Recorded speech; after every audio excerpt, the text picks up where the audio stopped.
Hi, friends. I'm Scott Giles, a consulting hypnotist and a life coach. And every Saturday afternoon at 2:30, I do a little podcast called Saturday at 2:30 when I talk about some aspect of coaching or the hypnotic arts and sciences.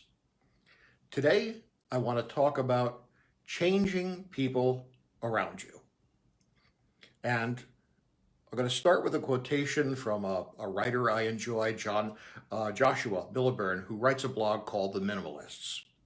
And he writes, "You can't change the people around you, but you can change the people around you."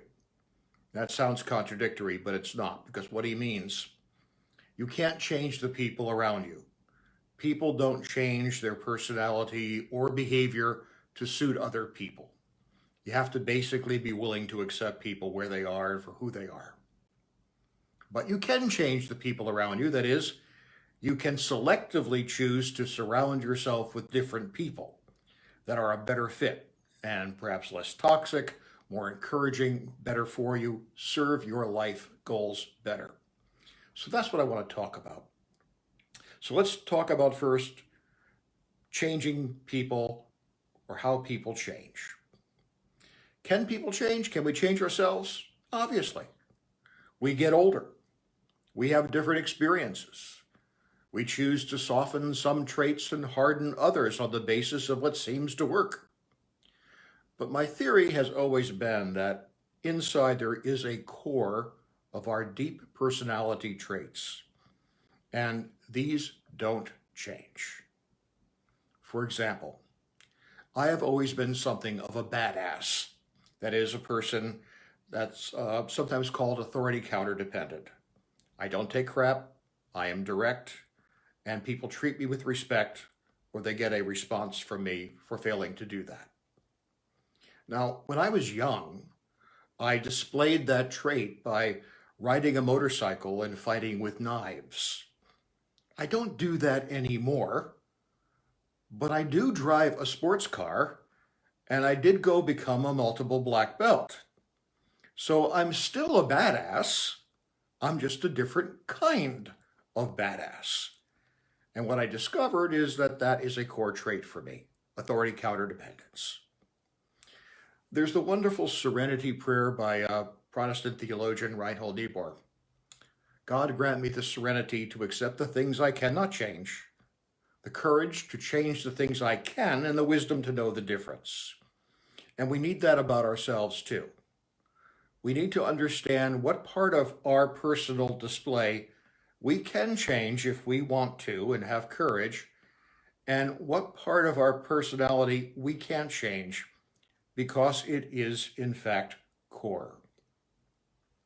Now, we invest in ourselves, in our lives, by experimenting as we go through time. We can change our environment, our career, our style, looking for those things that are more adaptive. And of course, we're all subject to influence. But there are going to be things we discover that don't change no matter how much we try. And those things are our core traits. And people don't change their core traits. They can't. And other people won't change their core traits because they can't. The problem is that you do have to experiment with yourself in order to discover what is truly your core and what is not.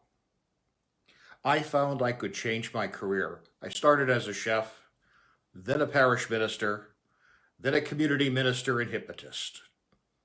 But I was never going to be someone who wasn't direct and someone who did not take crap. That core trait of badass or authority counter dependent or very extreme self-reliance is never going to alter no matter what the circumstances of my life are. So knowing what your core is becomes very important, especially as you reach the later chapters of life, because you don't exhaust yourself trying to do something that can't be done. And instead you focus on adjusting the things you can change that clean up your act, make it more effective, make you more effective. Now, the second part of that, changing the people that you surround yourself with, is also an important thing. Basically, you want to surround yourself with people who are like the best version of you. There's an old saying in personality theory that opposites attract, but not for long.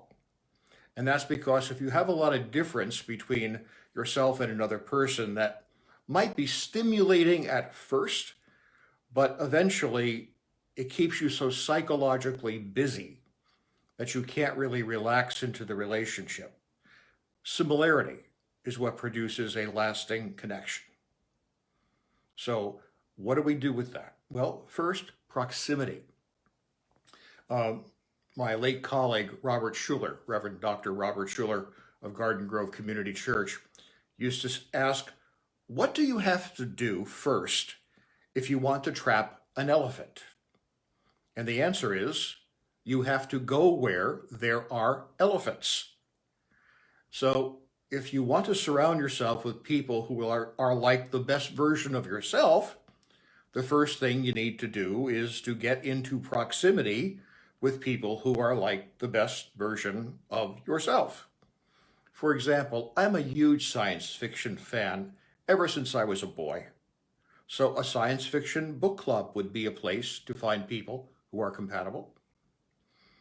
Obviously, as I'm a pretty well-known hypnotist, hypnotism conventions put me in touch with many people who are like me. I'm a serious geek for Renaissance fairs. So Renaissance fairs would be a place that I could go to find people who are like me.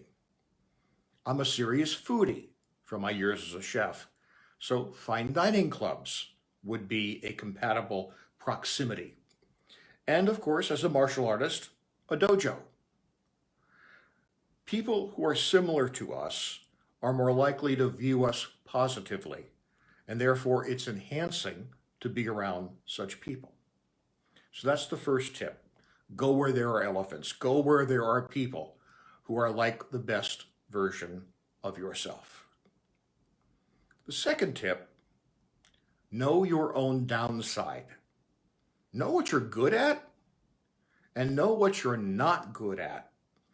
And try to find people who are like you at core, but who have a skill set that can help you compensate for what you're not good at.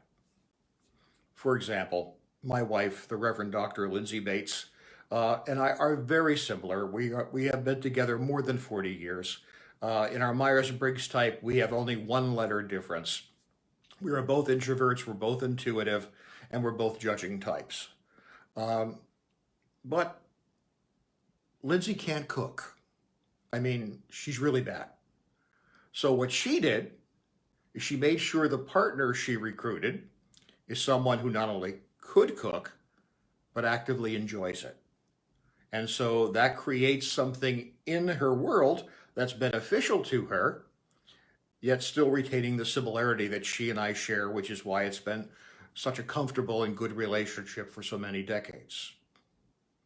Now, the final tip, be who you want to be around. Become the best version of yourself through intentional self-cultivation and intentional life design. And if you're the best version of yourself, you're going to attract people who are like that. And one of the best ways, in my opinion, in my professional opinion, to become a better version of yourself is to explore the hypnotic arts and sciences. There is nothing that produces compatible change of those traits that can be adjusted faster, more effectively, more lastingly than a good hypnotic experience. So consult a trained consulting hypnotist, and that person can guide you to acquire the traits that you would target as to help move you forward, at the same time respecting your core. So that's my commercial for my profession as a hypnotist, but I've seen it. I've been in practice more than 30 years. I've helped a lot of people become the best version of themselves, and my colleagues have done the same, and they can help you. Thank you very much for your time and attention. I'll be back next Saturday at 2:30, and I'm going to be talking about erotomania, the illusion of being loved by someone who doesn't love you. I think you'll find that of some interest. As always, if I can be helpful to you, please feel free to reach out through my website, telephone, email, also my Patreon account, and my YouTube channel. We have all of these things that are available to help people have a deeper engagement with the work that we do here at our practice in Wheaton, Illinois. Take care, stay well, stay safe.